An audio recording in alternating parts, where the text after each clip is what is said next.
Welcome back. Let us resume our discussion on differentiation methods.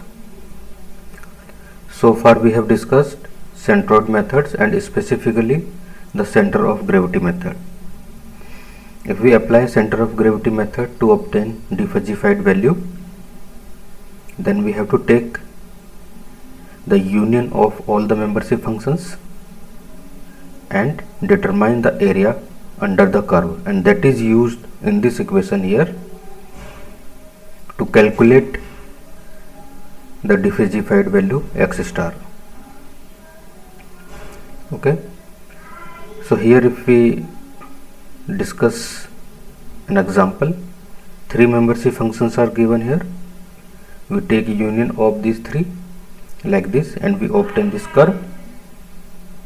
Okay, then area under this curve is determined, and to make it easy we determine this curve into subsections, and as here in this case we have end coordinates of every subsection, and every subsection is simply a straight line, so we can determine the equation of every subsection by using this standard equation of a line. Okay, now all these fragments are used to determine the area under the entire curve, and finally using the given equation we can get the differentified value x star. Okay, so next method in this category is center of sums differentiation method. It is computationally very fast, and here we do not take the union of membership functions, rather we treat them individually. We have to calculate area of every curve, as well as we have to find out the centroid of the membership function or fuzzy set. Okay, here in this equation x bar is representing a centroid. Okay, and this component is representing area under the individual curve. Okay, so to make it more clear, let us discuss an example, the same example with three membership functions. Okay, so first of all determine the centroid of every fuzzy set.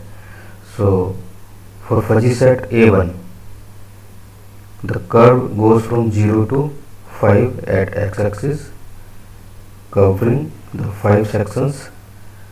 So middle point of these 5 sections is 2.5. Okay, so 2.5 is the centroid for this fuzzy set A1. Fuzzy set A2, it goes from 3 to 7.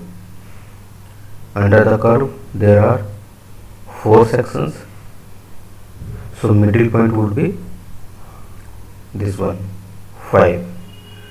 Okay, so for set A2 the centroid is 5, and in case of the third fuzzy membership function, okay, the midpoint under the curve would be at 6.5, so therefore 6.5 is the centroid for third membership function. Now we have to determine area under the curve for every individual fuzzy set. We do not take union of the fuzzy membership functions, rather we determine the area individually. Okay, so for that purpose we can use the standard equations to standard equation to determine the area for a particular shape. So in all these three membership functions, the shape of the curve is a trapezoid. Okay, and standard formula to calculate the area of a trapezoid is here. h is the height and a plus b by 2. Okay, here if you consider this fuzzy set a1, so height would be 0.3. okay, this is the maximum height, so height is 0.3. a goes from 1 to 4, this line, so 1 2 3. okay, so 3 is the value of a. Now base b, it is 5, 0 to 5, it goes from 0 to 5. okay, so in this way we can calculate area under the curve for fuzzy set a1, so we get it 1.2. in the same way, value of h, that is height, for second set is 0.5. this is the height. a 4 to 6, that is 2. base 3 to 7, that is 4. so we get area by using this equation as 1.5. similarly, for fuzzy set a3 we get area equals to 2. now the defuzzified value x star is obtained like this: multiplied centroid with corresponding area, okay, divided by sum of area. okay, so as a result, the defuzzified value for this case is 5.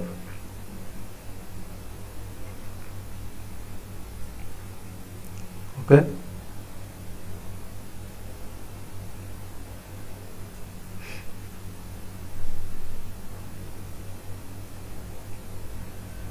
so this method is computationally fast, easy as compared to the center of gravity method, but disadvantage is that the intercenting areas are added twice. okay, because we are not taking the union, so intersecting areas are always added twice if we apply this method.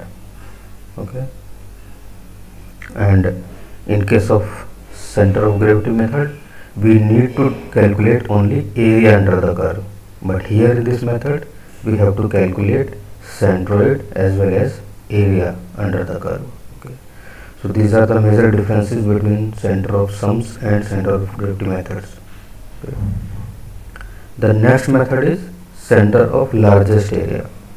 This method works in the same way as center of gravity method works, but here we do not consider the entire area, rather we have to find out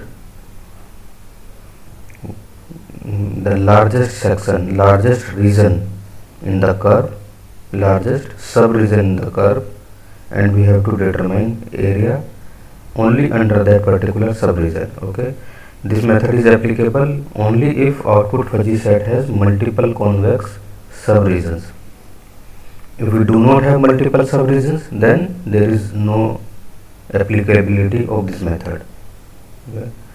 So let us consider the example, the same example that we have considered so far, having three membership functions.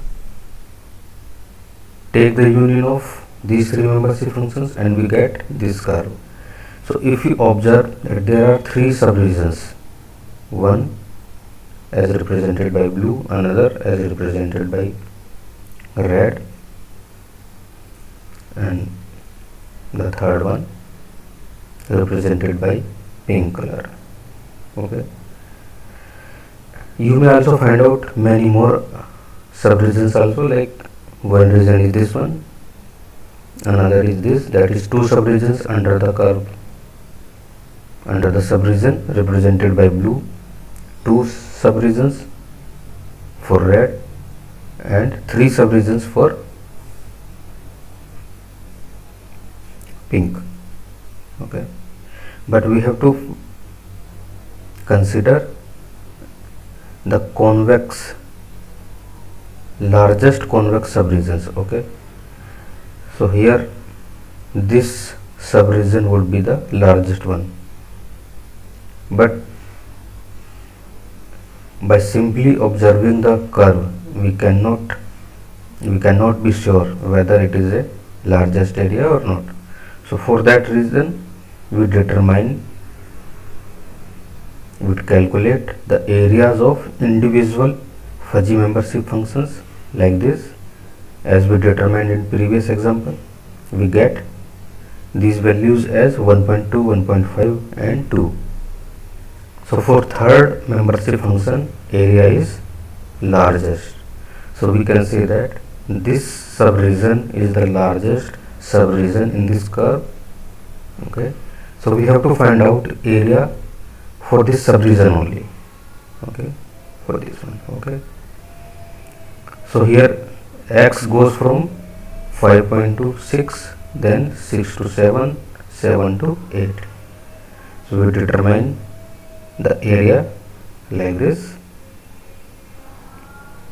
That is, first of all you have to determine the curves, equation for the curves in this subregion.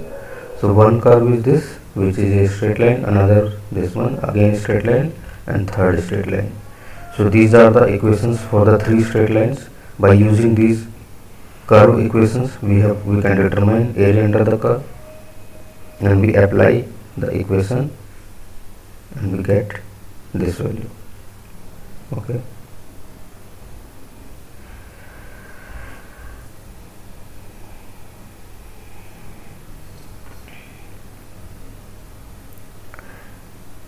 so as I said earlier that this method is applicable only if we have multiple subregions. Otherwise, if there is only one convex region, then center of largest area and center of gravity methods provide the same output.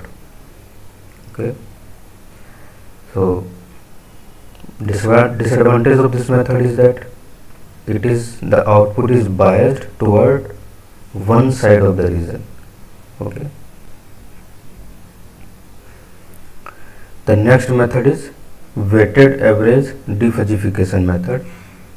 It is also computationally efficient method, and it is applicable only if we have symmetrical output membership functions. This is also known as Sugano defuzzification method. Okay, so here we have to determine the maximum membership value. Okay, and it is weighted with this component. Let us see the example. Okay, here x bar is again the centroid of the fuzzy set, that is obtained as 2.5, 5 and 6.5, and mu x1 bar,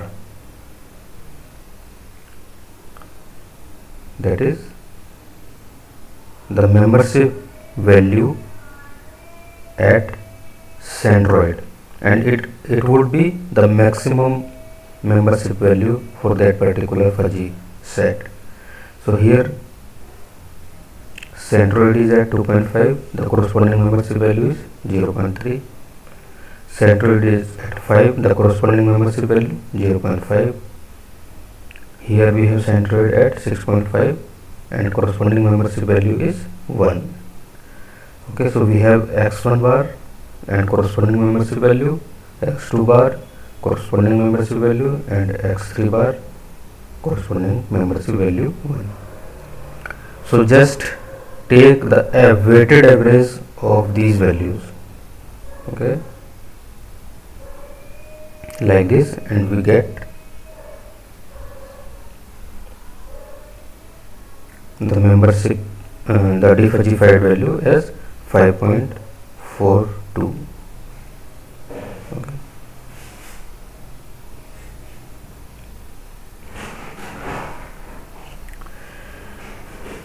So that's all for today.